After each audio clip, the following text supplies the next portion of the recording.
kaget.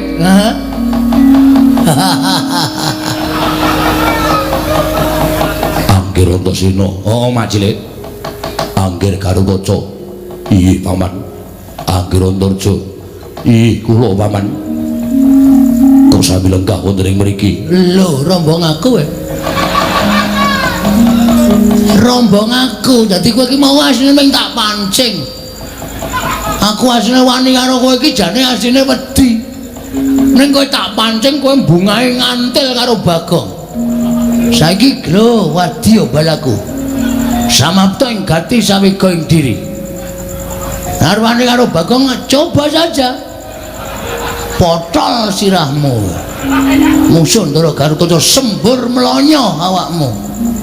Ngiten Ora. waduh mbok ngono Iya. Anggir Antasena. Ana apa, Lek? Kok lenggah wonten mriku? Gong minggir sik. nggih sampurnake mau wong glelenge kepati-pati ora Pancen aku nang kene. Anggir Antasena wonten lenggah wonten mriki wigatosipun. Aku wis kebacut sumpah karo kakene Semar nek bantu karo kakene Semar lahir batin. Monggo kakene Semar paring dawuh karo aku ora perlu dibantu babakan Probaya Brana Picis ning dibantu babakan kekuatan. Yen ana pacoban ingkang bakal tumama kakene Semar nggone bangun kayangan, aku sing tinanggenah supaya nyingkirke pacoban mau. Monggo Bagong matur karo aku nek Siwa Ndarawati dibantu Mak Cilik Setyaki bakal jugarake Kakang Semar nggone bakal bangun kayangan. Bener apa ora? ya ngaku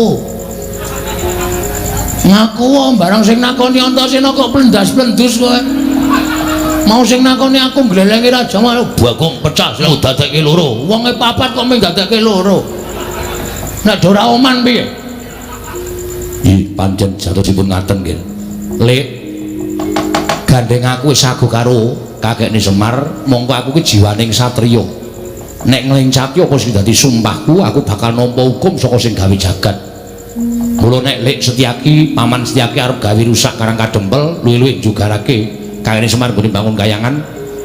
Mungsuhe dudu sapa-sapa, ning aku Kakang Garukaca, Kakang Antarja. Digawe rame ya gelem, dirembuk sing apik-apik ya gelem. modar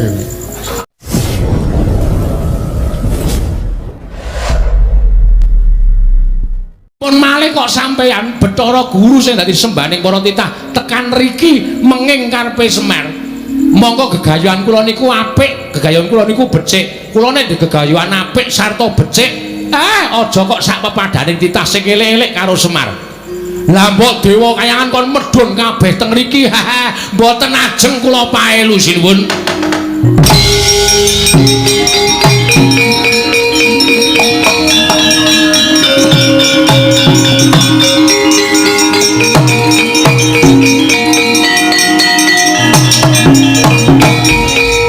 Pasanemu Bathara wayah tur jagat.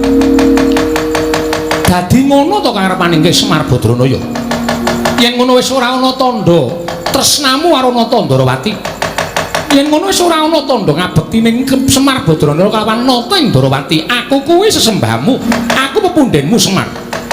Ing lumrahe kowe mesti mbangun miturut kalawan pepundhenmu, lumrahe kowe mbangun miturut kalawan nata ing Ndarawati. Nanging sengguh temen ucapmu, kemewat kowe ngregem jimat. Kaya rumangsa wis bisa ngakahi jagat. Yen ngono tak temtokake yen to Semar Badranaya wis ora manut karo Ratu Ndarawati. Yen ngono yen Kakang Semar ora gelem murungake nggone bangun kayangan, apa aku yang bakal murungake Kakang Semar nggone bakal bangun kayangan. Nadyan kudu kepiye carane rawe rantas malang-malang bakal tak putung Kakang Semar Badranaya.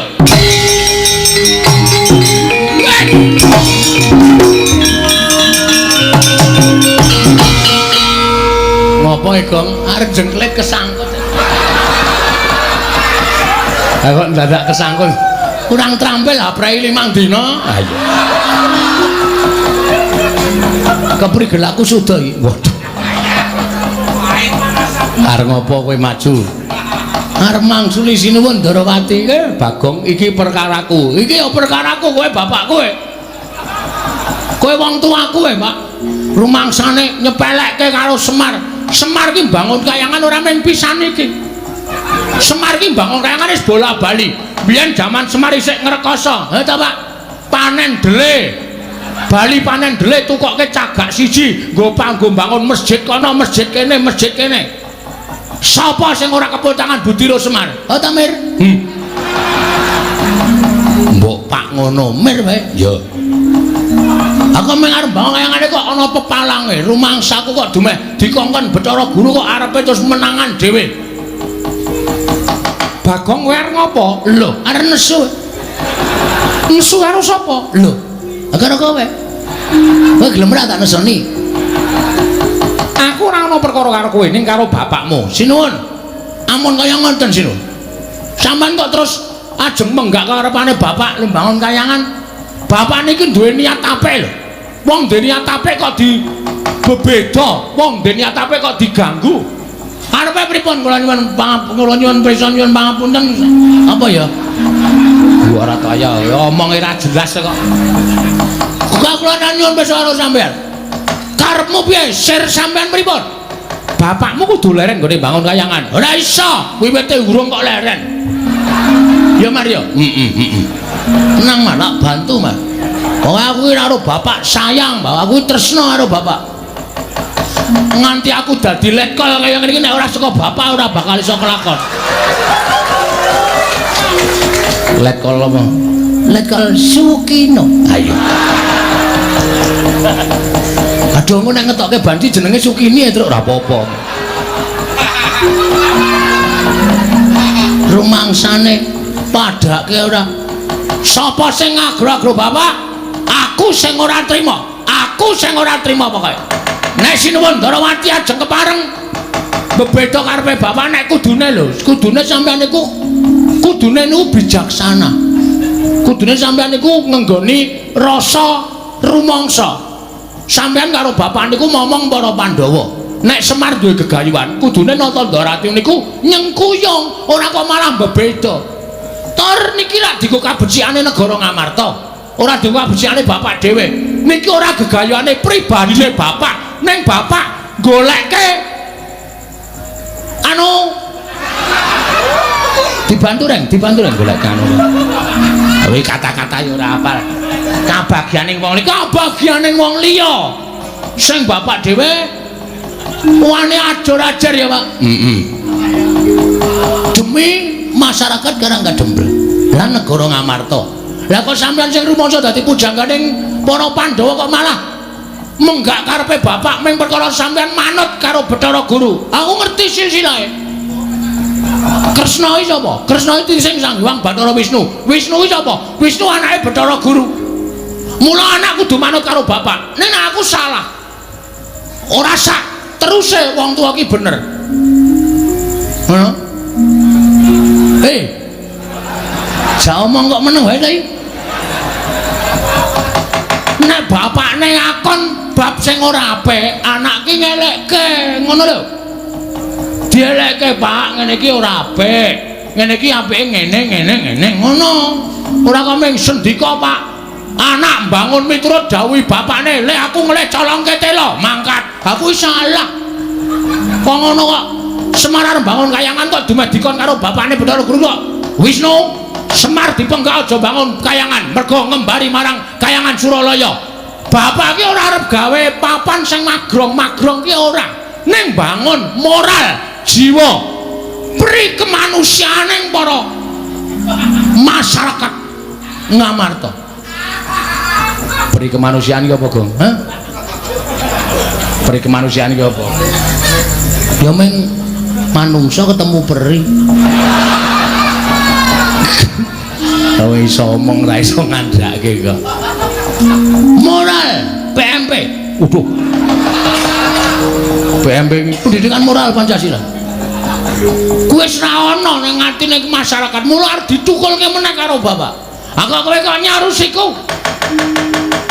Nek kowe arep mepalangi karepe bapak, ora masalah, ora masalah. Ratu Ndarawati, ora masalah. Lho, kowe malah ora basa karo aku. Tak basanono wong sampean pakartine elek kok. Aku wegah basane wong elek.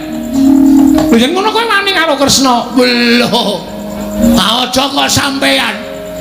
Dewa mudhun wae aku ora wedi. Gong nek omongan cangkeme sing apik. Kok nek ana dewa medhun tenan. Mbok sing apik lambene truk. Aku wani tenan ora? Ora. Aku dadak nyebut ora. Ya wis dudu dewa. Lho. Omong kok mulak-malik. Dan pokoke masa memanangar aku, tetep aku ora trima. Tan trimane Bagong sapa wae sing arep meparangi karepe bapak kena waton iso nglangkai kuwandane gareng. Weh. Aku ngapa? Rasanane ora. Aku arep mati Truk. Ora wong Bagong iki ngapusi kok ora. Langkano kuwandane Bagong legane atiku.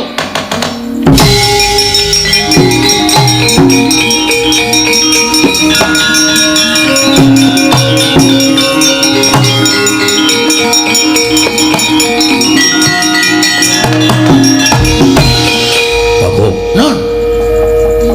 Gugu karepe dhewe panungsmaning jajalanan. Kowe wani gendak sikara kowe wani nyuwara elek karo Kanjeng Prabu Ndrawati. Kowe nyawang ora aku sapa? Lho. Iki piye ta iki? Soalnya iki nek dapukane ra apal takon sutradarane. Kok takon aku sapa? Lah kowe iki Sencaki. Wong kok ora ngerti karo dapukane. Aku sapa? Senopati Ndrawati. Sapa sing wani karo Koko Prabu Ndrawati? Tandingis Setyaki. Yen ngono kowe wani karo Setyaki. Nun sewu nggih Mas. Ratu Gusti mau tak tantang apa meneh ming sak ngisore. Kowe iki senopati, kowe iki sak ngisore ratu. Jelas wedi aku. Jelas wani aku ora ana wedine Bagonge ora ati karo sapa. Yen ngono wani harus diaki sing tak wedeni awamu. Metu njaba. Piye? Metu njaba. Gong tak tutuk sirahmu kowe. Iki peresmian masjid ora cemongan cangkeme. Aku kan metu njaba. Gelem ora gelem ya. Sasake apa terserah lah pokoke. Manut aku pokoke. Metu njaba metu apa? Ayo legandang dene metu njaba tutut Raden Setyaki.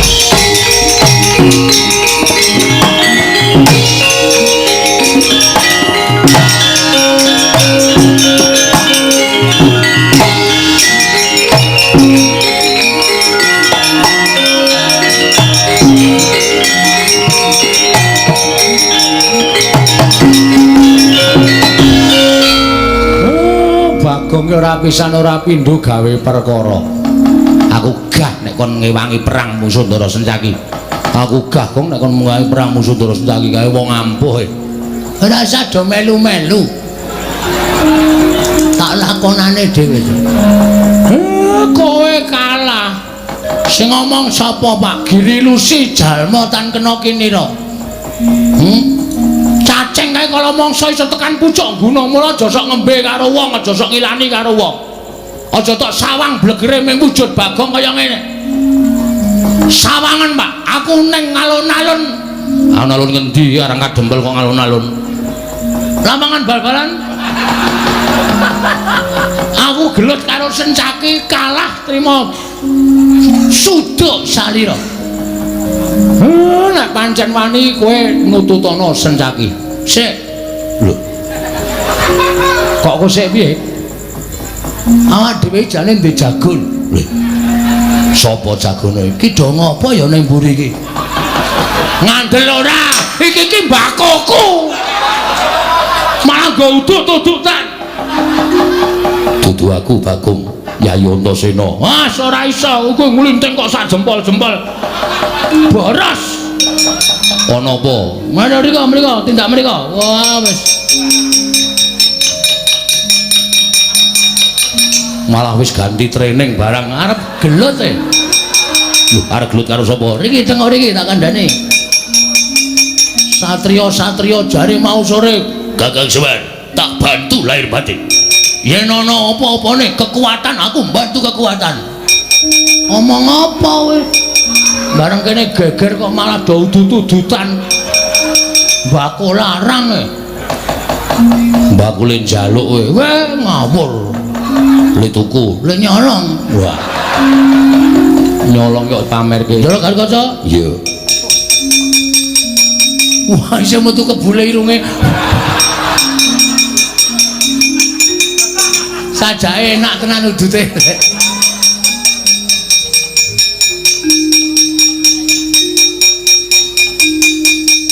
Lenggah? Yo. Do tak perintah do manut ya.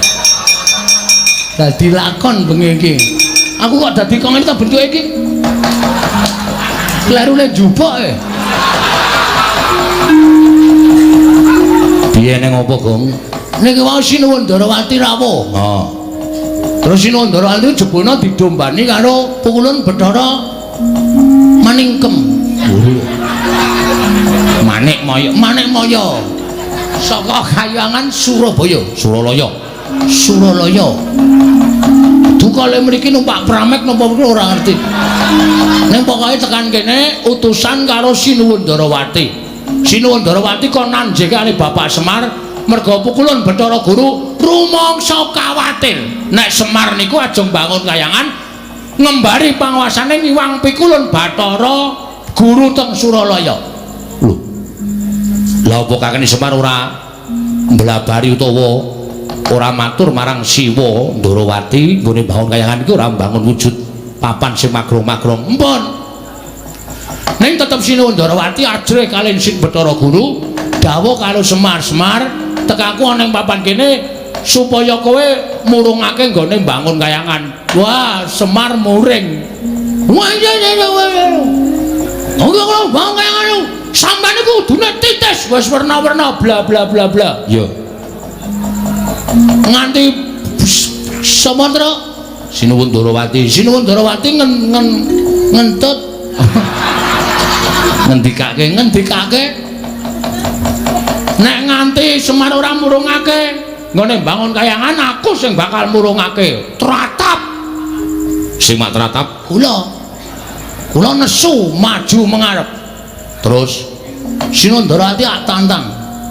Lho kowe nantang karo Sinuwun Ndarawati? Heeh.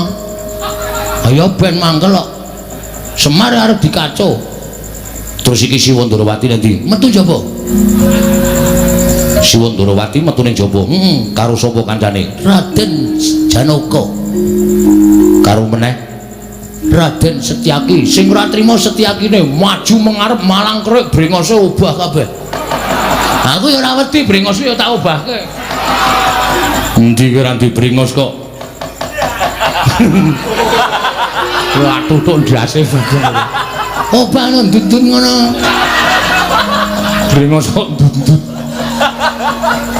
Ha, brengos ya tak obahke kula ya nesu.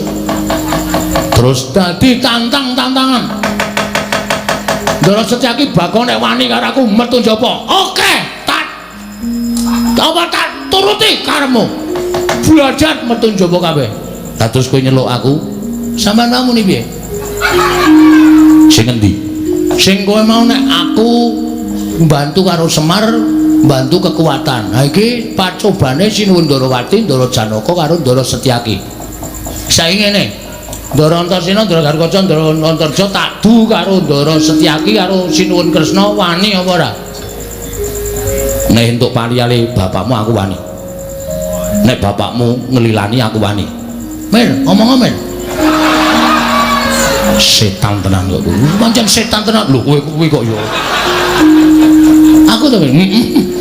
Dudu kae ora wani ngono iki. Tak kira nek ndok mripatmu rada kira. Tiru-tiru gareng kok. Wis. Aja disenggol gareng kok ndak nangis ora. Aku kon piye? Sampeyan paling pangandikan Ndara Antarsena, aku pasrah katentremaning Karang Kajembel. Sapa sing arep gawe kisruh nggonku bangun Kahyangan disingkirke. Ngono gawe. Engko aku ngedu anak karo wong tuwa. Mir. Ki nek kowe ora omong ora rampung-rampung lho. Meng ngomong ngono aku ki wong tuwa nganggo petung. Petung. Gelem omong ora? Ora gremasek metu njaba. Wedok kok ngawur ben. Aku metu njaba kok ya metu njaba ben. Gak kudu adil apa kae. Masa aku metu njaba aku metu jeragal. Dorong tasena. Terus yuk. Ayo. Dorong tasena.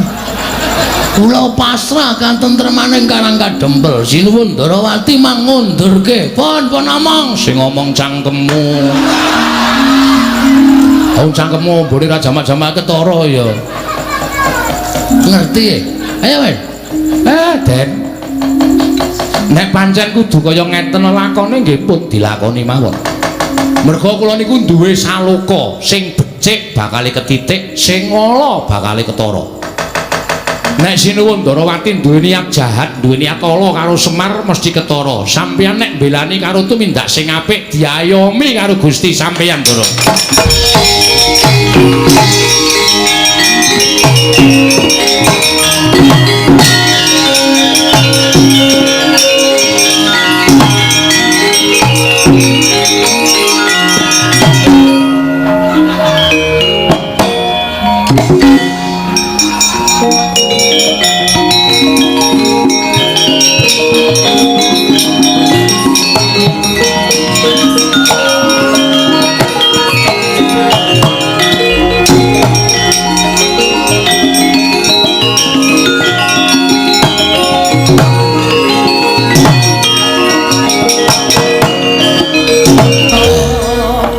Bocah siji mesti gawe perkara. Ora aku sing gawe perkara. Sing gawe perkara ya wong-wong sing arep ngganggu karo kowe kuwi, Pak. Iya. Ya wis nek pancen Sinuwun Darawati karepe ala karo aku, mongko aku ra mbibiti ala. Wis to, percaya. Sapa sing tandurane apik, tukule ya bakal becik. Sapa sing tandurane ala, mesti ngobakale keweleh. Tenan, Pak. Ning aku njaluk karo kowe. Aku ora duwe, Pak. Kowe sik to. Aku njaluk karo kowe. Kowe aja ming meneng bae. Ning kowe. Iki grisane. Ming ketemplokan kupune keleke kok. Aku njaluk tulung karo kowe. Kowe yo melu tumandang karya. Siapa? Sendika ngestakaken dawuh. Aja meneng bae, nggih. Nek iso perang ning nganggo akal.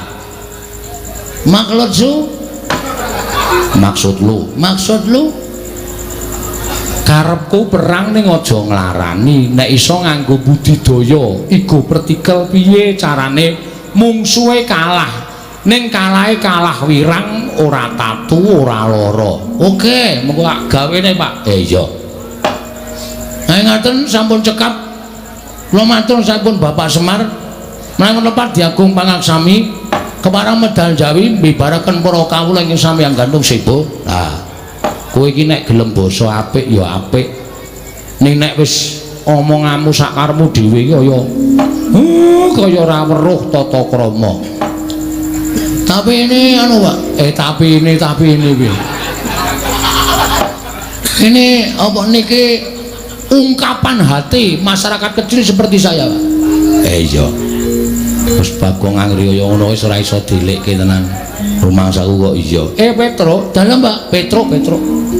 Wonten dawuh. Kawula dibubarke ditata aja nganti ning kasempyok ing Aradan. Nggih, ngestoke dawuh. Karawitan Karang Kadempel dikon ngonekke gending nggo ngiringi bapak mlebu ana ing dalem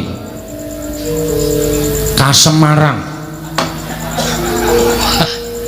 Dalem Kasemarang iki maksude piye? Ngestakaken dawuh, Pak. Gending kesenengane bapak. Nggih. Ampun sing angel-angel, Pak. Sing gampang-gampang mawon. Mergo niki enten sing pocokan, Pak. Iya. Santi Mulya, Santi Mebel. Santi Mulya kok Santi Mebel. Pelok niku, Pak. Gek ayo limbukan bojone Gareng karo bojone Bagong kon ngelimbuk cangik.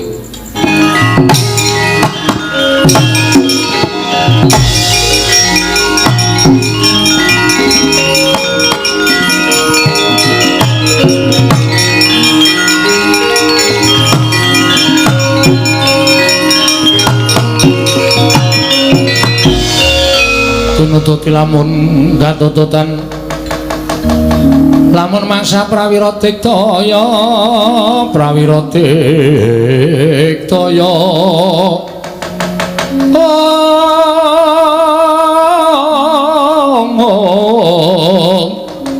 Ronanggono magawe gelari rawang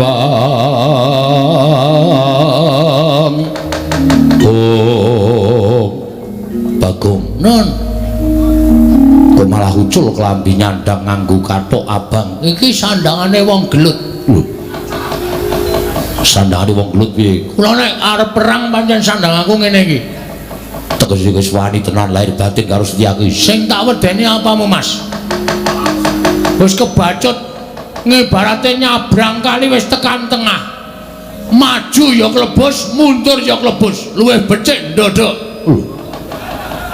dodok piye wis pokoke sisan lebus yen ngono kuwi wis ora ngeman karo nyawamu tak eman sebab apa wani karo Setyaki sing tak wedeni apamu kowe mbantu Sinuwun Darawati aku mbantu karo bapak semono kok sampean senopati ning Darawati nek ratu gustimu diganggu karo wong sampean mesti ora trima padha karo aku bapak nek diganggu karo wong Bagong ya ora trima Bagong iki anake Semar Semar ki wong tuaku kok mengarep bangun kayangane kok Ratu Ndarawati kok melu-melu mung mergo diutus karo Bathara Guru. Ayo nang kene dibuktekke Setyaki apa Bagong sing tekaning pati. Ikhlas karo nyawamu. Ora. Kok wani nantang kaya ngono. Wis kepepet kok. Kuyen mungsuh karo aku mati tenan. Kowe tak tibani tanganku mesti pecah sirahmu dadi loro. Kowe mesti tekaning pati sing dadi nyatane rasa meden-medeni aku iki ngarat kerupuk 8 ambyar kabeh kok seming sira kok mung dadi loro ayo sing dadi nyatane ngene margane patimu nuwun sewu nek sampean kewirangan karo Bagong Ndara Setyaki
kaget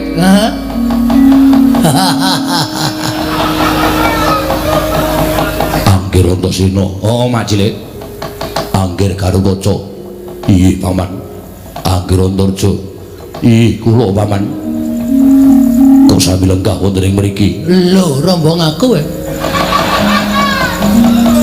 rombong aku dadi kowe iki mau asline mung tak pancing aku asline wani karo kowe iki jane asline wedi ning kowe tak pancing kowe bungahe ngantil karo Bagong saiki glo wadi yo balaku samapta ing gati sawega ing diri arwani karo Bagong coba saja potol sirahmu musuh Ndara Garuda sembur melonyo awakmu Giden ora waduh mbok ngono iya Anggir Antasena ana apa lek kala gak wonten mriku gong mindira sik nggih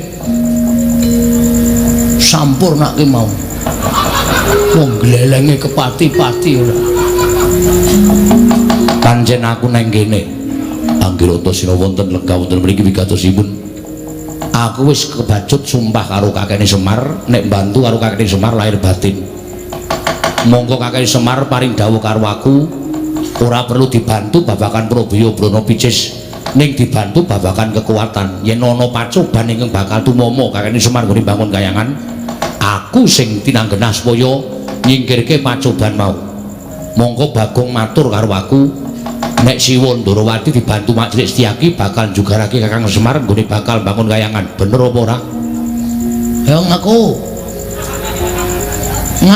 barang sing nakoni Antasena kok plendas-plendus kowe mau sing nakoni aku nglelengi raja malah Bagong pecah sing dadekke loro wonge papat kok mung dadekke loro nek ora oman piye iki pancen jatosipun ngaten nggih Lek gandeng aku wis sagu karo kakekne Semar mongko aku ki jiwaning satriya nek nglencaki apa sing dadi sumpahku aku bakal nampa hukum saka sing gawe jagat mula nek Lek Setyaki paman Setyaki arep gawe rusak Karang Kadempel luwih-luwih jugarake kakekne Semar nggone bangun kayangan mungsuhe dudu sapa-sapa ning aku Kakang Garuda Kakang Antarja digawe rame ya gelem dirembuk sing apik-apik ya gelem udar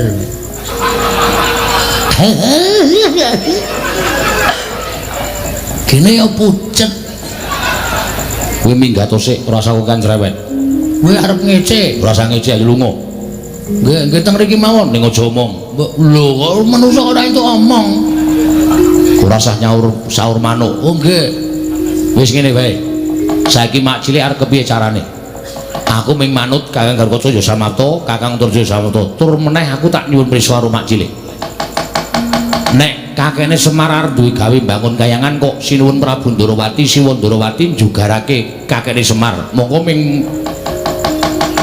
nampa dawuh pengendikaning Wang Pikulun Bathara Guru sejatine kakene Semar iki ora bakal mengembari marang panguwasaning Pikulun Bathara Guru ora ning bangun kayangane kakene Semar kuwi bangun para kawula sak negara Ngamarta supaya uripe mbane kaya ning kayangan Suralaya tentrem ayem rukun ora padha bentak sirah ora padha kejegan rukun ayem tentrem linambaran manembah marang kuwasaning Gusti kang karya jagat anut kapercayane dhewe-dhewe kuwi karepe kakene Semar supaya uripe kawula sak negara Ngamarta ki padha macinamatan daya dinayan ora ana rasa mungsuhan siji lan sijine kabeh padha sayo rukun tembayatan manunggal siji ngangkat raja negara Ngamarta supaya mujudake negara ingkang kuncara hanjayeng bawana coba aturku kaya mengkono mau pikiran salah apa bener nek Wang Pikulun Bathara Guru kok pareng jugarake kakekne Semar nggone bangun kayangan miturut Mak Cilik Setyaki bener apa salah monggo niate kakekne Semar ora bakal ngembari marang panguwasaning Wang Pikulun Jagat Girinata ya Wang Pikulun Jatimurti Antasena wis saguh dadi betengi kakene Semar nek pancen Mak Cilik Setyaki tetep bakal mbantu karo Siwa Ndarawati Pikulun Bathara Guru ya wis nuwun sewu nek kepeksa sampean diwaneni karo anak-anak sampean dhewe diwaneni karo anakmu Randu Gumbala diwaneni karo Kakang Garuda diwaneni karo Kakang Antarja aku njaluk ngapura nek aku wani karo Mak Cilik Setyaki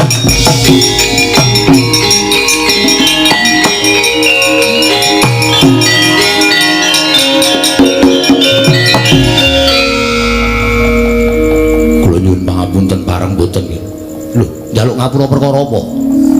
Sareng kula manah-manah. Mboten selaminipun kula menika mbelani tiyang ingkang leres. Lire Mak Cilik ngendika kaya ngono. kula manah-manah menapa dipun lampahi dening Kanjeng Prabu Ndrawati menika namung manut dhateng perintahipun Hyang Pilun Bathara Guru.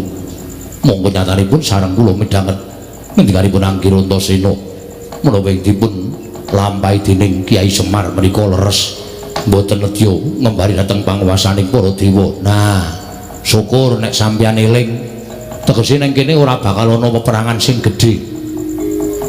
Tegese ora bakal ana peperangan antarane mak cilik karo anak-anakmu Antarja, Antasena, Gatotkaca. Piye iki ngejak damai? Iya Bagong aku salah. Ya ora apa-apa, sone rasa gleleng ya. Dumeh wong seneng gelut, dumeh wong seneng perang kok. Ora malah iki mergane pancemu. Kala mangsa kula kandhani nggih. Jalma menika tan kena kinira, girilusi kaya Bagong ngene iki. Arep wong kaya ngene ning akeh sing bantu, akeh sing ngewangi. Iki mau urung nek sampeyan tak laporke upama aku ki dadi wong tumbak cucukan, aku matur Ndara Antasena, dandang tak aturke kontul-kontul tak aturke dandang. Apa sing tak gawe-gawe tak aturke Ndara Antasena, Ndara Antasena sampeyan jotosan karo Ndara Antasena, sapa sing kapitunan? Iya Bagong. Nggih. Mane sona iki ora sok aneh-aneh. Ya ora.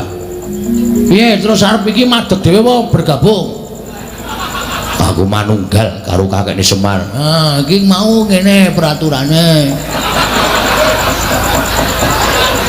Peraturan apa? Ana peraturan iki mlebu anggota bangun kayangan iki ora sak penake.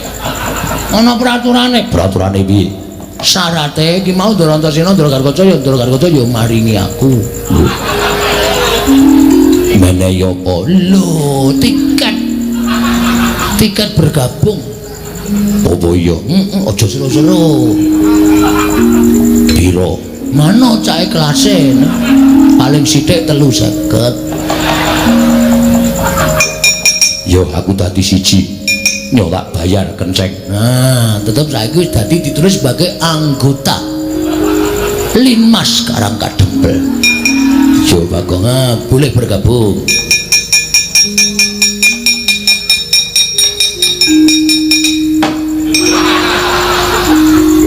Balik iki.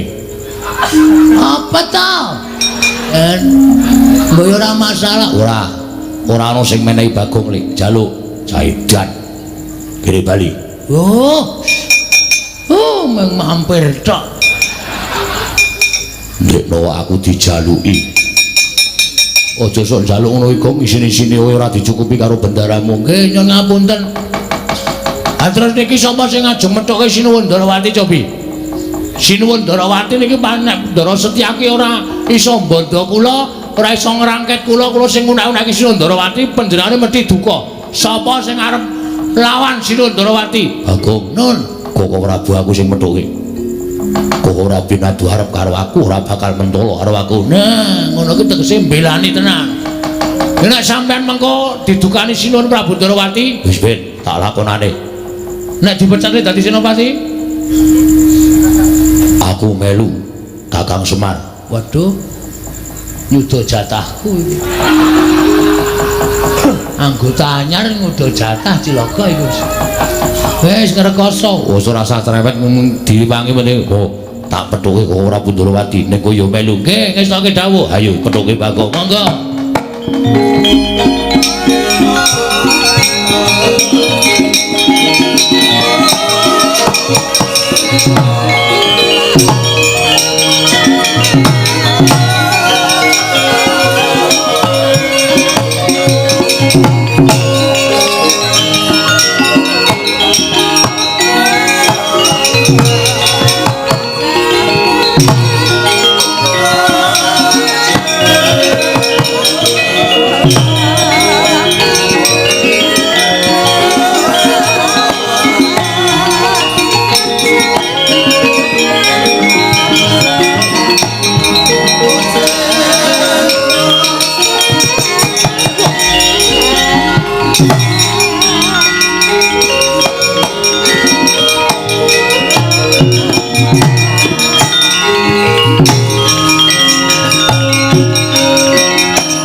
Setyaki kok neng kono? Inggih. Lah kok dadi kowe malah nang mburine Bagong iku mau tak dawuhi supaya nyekel Bagong, lah kok malah kowe nang mburine Bagong? Nyuwun pamunten mboten nginten babar pisan. Menawi kula kawon kalian Bagong.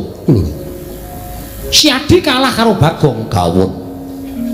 Kula dipun gulung dening Ponokawan Bagong. Midanget napa mboten? Niki lagi dadi lakon begini. Aja kok Setyaki. Bathara Yama dipatera.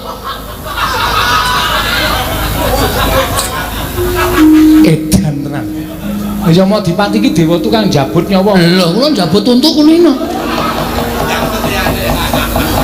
Lah niku ora dikon jabute tak jabut kok. Neng ngono Sencaki wis kalah karo kowe. Kalah, Sencaki wis manunggal kali kula. Ndara Sencaki wis manunggal kali kula wis dadi tahanan kula. Mula Ndara Sencaki pun boten manut kali Ratu Ndarawati. Ning manut karo Bagong. Lho. Apa ngono Setyaki? Nyuwun pamunten Koko Prabu. Lah apa Sadi bakal klirwa karo kewajibanmu minangka Senopati Ndarawati? Sekawi kula Senopati Ndarawati nanging kula sampun kawon kalian Bagong. Lan samangke kula sampun dados reh-rehanipun Ponokawan Bagong. Setyaki, Wonten dawuh. sinuwun Prabu Ndarawati diundurke. Nek ora diundurke, ndak gawe kisra gegayane Bapak Semar. Nggih, ngestaken dawuh. Setyaki.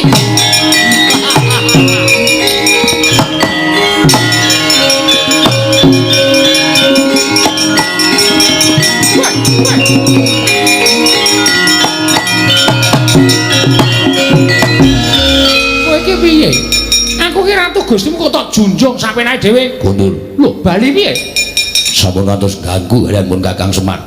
Setyaki, aku ratu Gustimu. Samangke kula sampun kawon kalian Bagong. Kula mboten badhe manut kalian sinten-sinten kejawi kalian Bagong. Jagat Dewa Bathara Setyaki. Wonten dawuh. Pun Kakang Ratu ing Mandura Prabu Baladewa Dawa Setyaki.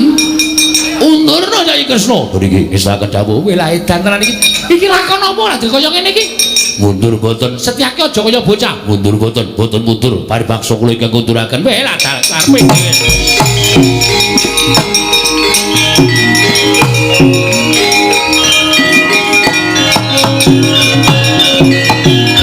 Oh ya Jagat Dewa Bathara. Ya kaya ngono kuwi Dimas. Ya kaya ngono kuwi sing tak karepake. Si Adi kudu bantu lawan pun Kakang Yayi.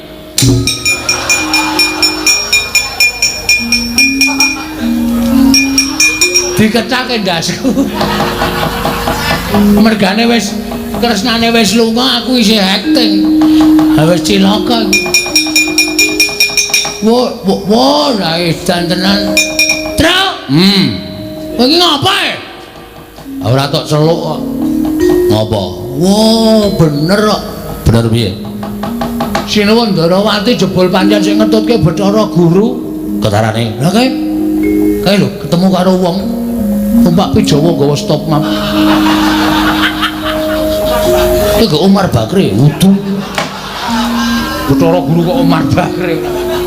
Bathara Guru ki dewa ning kayangan. Ha, tangane papat. Heeh. Ha, kae galo. Galo, mburine ana kaya wewe. Endi? Wo, Betari Durga ngono kok. Wah, iki mesti setan gondol mayit barang do melu melar jugarke bapak. Lapor karo ndara-ndara terus. Ya.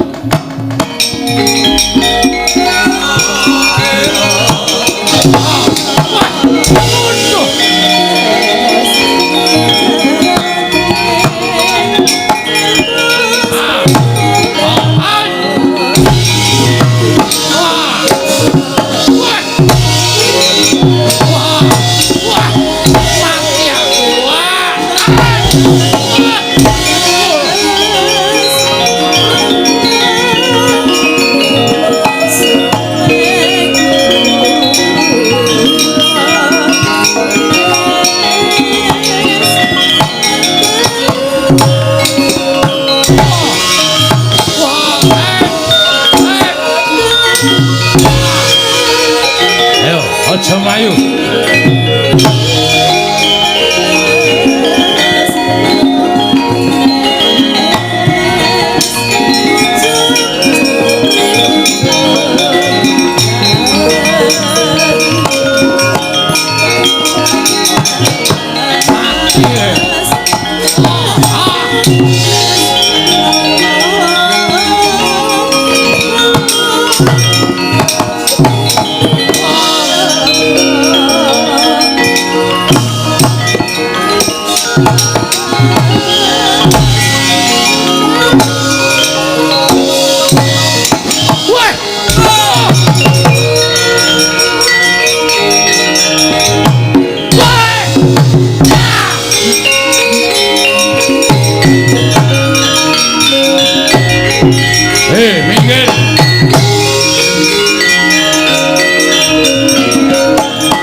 Wis apa? Tumenggung Prawara Kendra. Abdining Betari Durga. Ayo, bumi angus karang kadempel. Tugelen-gelune Gatotkaca klakon mati dening kowe. Wah. Ah! Iya. Ah! Wek. Ah!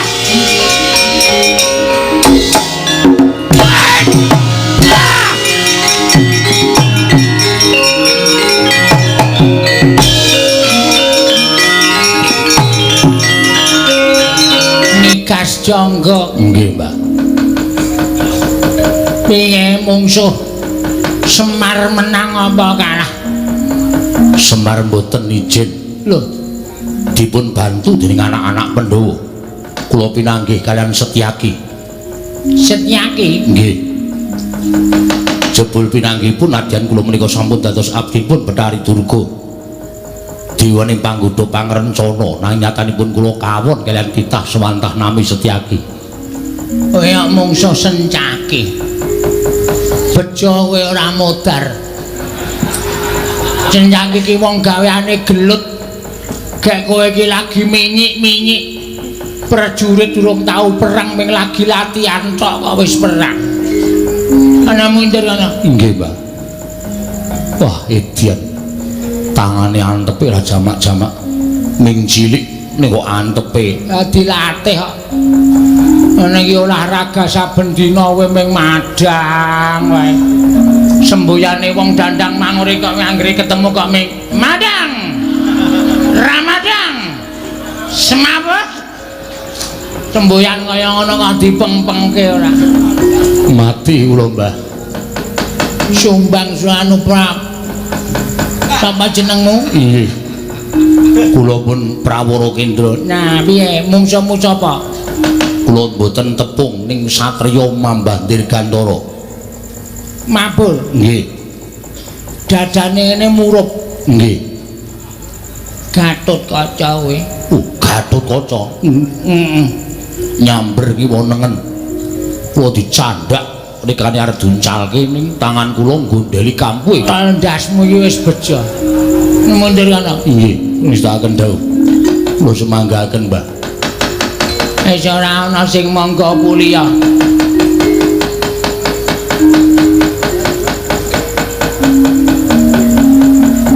Sampai iki prajurit sing arep maju.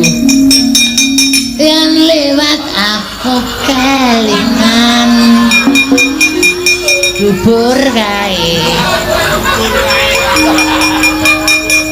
Biyen tak goleren, ayo,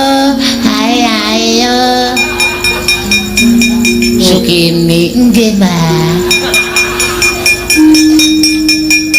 Kowe arep perang apa piye? Ya ampun, Mbak, arep wayang kaya ngene iki dijaluki karo sing nanggap lho, Mbak. Kowe kuwi nggih. Pokoke Sukini kudu metu. Nek ra metu piye carane supaya iso metu? Ngoten lho, Mbak. Termasuk bintang. Oh, iya deh. Arep maju mungsuh karang kadempel. Jarene sing maju mantasaning para satriya gegeduking para prajurit. Terus, Mbak. Raden Setyaki, Raden Gatotkaca, Raden Antasena, Raden Antarja. Ya ampun. Masih muda semuanya. Iya. Aha. Itu obat buat gue. Ya ana maju kan. Iso ngalahke wong-wong sing belani Semar kowe entuk ganjaran. Oke, Bang. Ning nek kalah ditugel gulumu. Aduh. Ya ampun. Gulumeng sithik kok ditugel to, Mbah. Guys, pokoke mangkat aja kesuwen. Amok Suramrata Jaya merata imbang yen padha-padha. Raden Setyaki, Raden Gatotkaca, Raden sapa Mbak? Antarja, Raden Antasena, 1 2 3 4 maju bareng. Tak muah. Kelakon tele. Kebablasan. Tele kelakon tele ade kebablasan minggir Mbak kula serang kepengen perang lho Mbak iya wis maju kana ya ampun Mbak iki kok dipotong masa kalingan sing ora ngrek prosiras budak kaya ngene iki sirah budak gak ida itu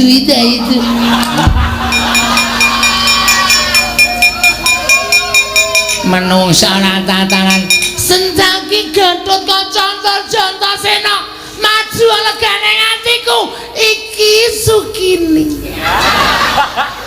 nek bengi Sukini nek awan Sukino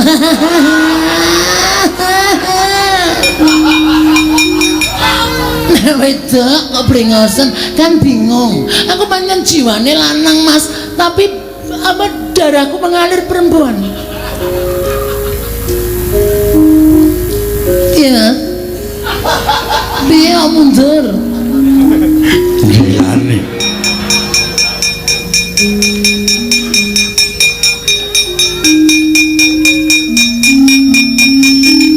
kaya pesawat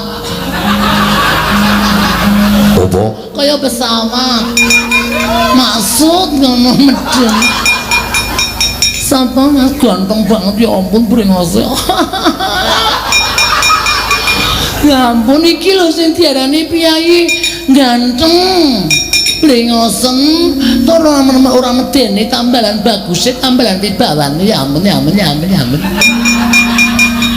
sama Mas Gatotkaca aja guyu oke aku nek guyu aku nek guyu aku ora seneng lho ing sanggane para putra Pandhawa nalika semanten angen-amenan penggalih satemah nglangut penyawanging Harya Setyaki nyumurupi wadyabala saking Dandang Mangure sami bubar datan saged kinukuk ajrih kelawan kridaning sangya para putra Pandhawa nalika semanten datan mangertos lampahe ngalus balaning Betari Durga jim setan priprayangan ingkang sami ngramyang sakinggiling Karang Kadempel siga angslup ana angganing Raden Setyaki dadi branang pasuryaning nenggih Raden Setyaki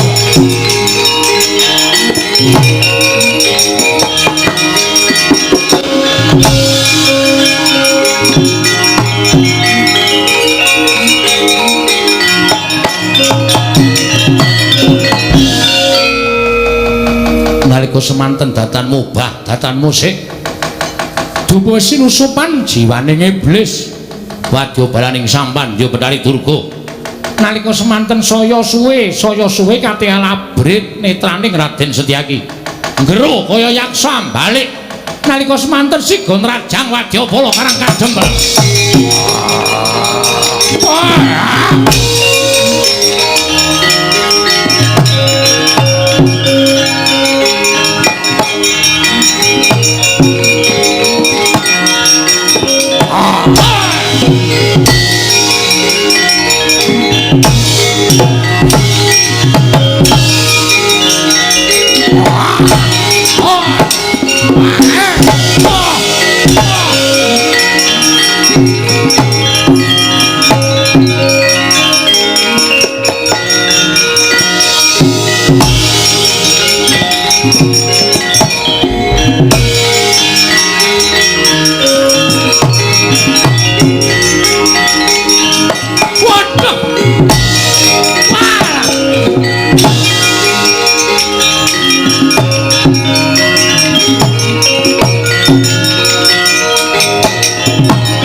geger ten.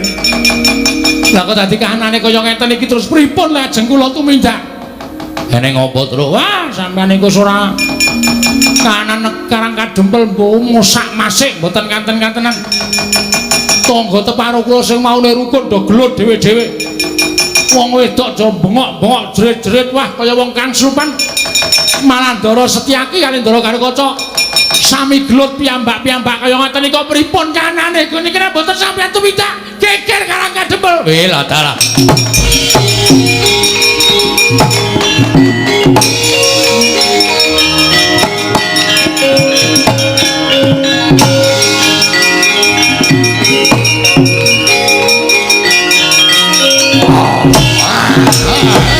Ayo.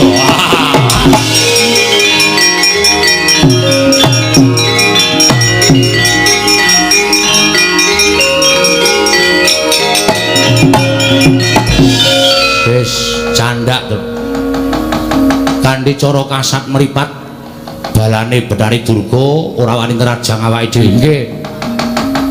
Ning terus nganggo gunakake cara alus nyebar wadyabala jim setan mriprayangan berkasaan dongang slupi jiwaning kawula sakarang kadempel. Malah Majlik Setyaki karo Kakang Garukaca ribut kae ora kok saka karepe dhewe. Lah terus karepe sapa? Ora saka karepe dhewe karepe sinten? Mergo kae uga kesusupan jiwaning iblis. Mula sing prayitna ngati-ati, syaraté mung siji, nggih. Aja nganti ana sing ngalamun, nek ngalamun ndak kesasapan jiwaning iblis. Gong, ora ngalamun lho, ngantuk ya. Ning aja ngalamun, ngantuk kena ning aja ngalamun. Ngantuk entuk mboten, Ndara? Ora entuk ngantuk, Gong. Lho, kok sirahe dikeplaki dhewe? Main mumet ndak liar-liar wae. Ket mau liar-liar saploke bar mangan mie ayam. Oh. Mangan mie ayam bareng to. Heeh, karang yo ngelih. Ha iya. Ngati-ati lu Gong aja ngalamun, Ndara Antasena wis dawuh aja ngalamun. Nek nganti ngalamun cilaka kowe. Weruh apa, Gong? Demit ketoke. Hah? Demit. Oh iya. Heeh, kae lho. Oh, kae ketok kae. Loh. Waduh. Gareng ngono kale. Wah, wis.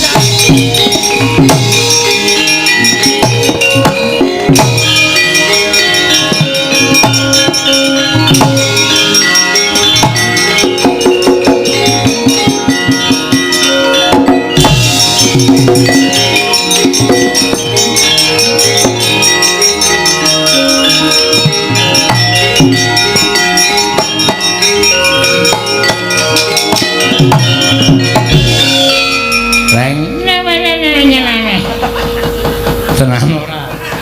Gareng Kang Slupan kok. Kemati Kang Slupan anu ki demit bayi iki. Tering somong. Ayo metu. Metu saka ragane kakangku. Metu.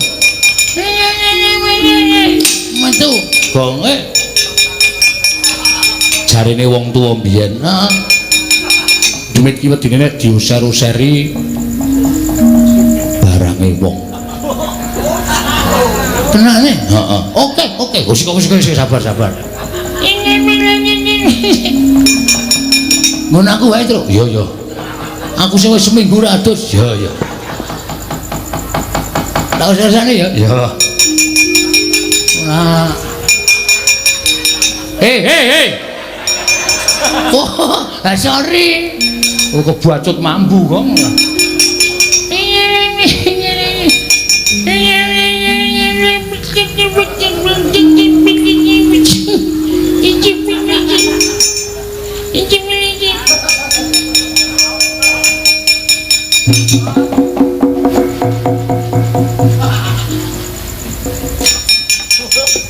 Bisa merem itu terus. Oke.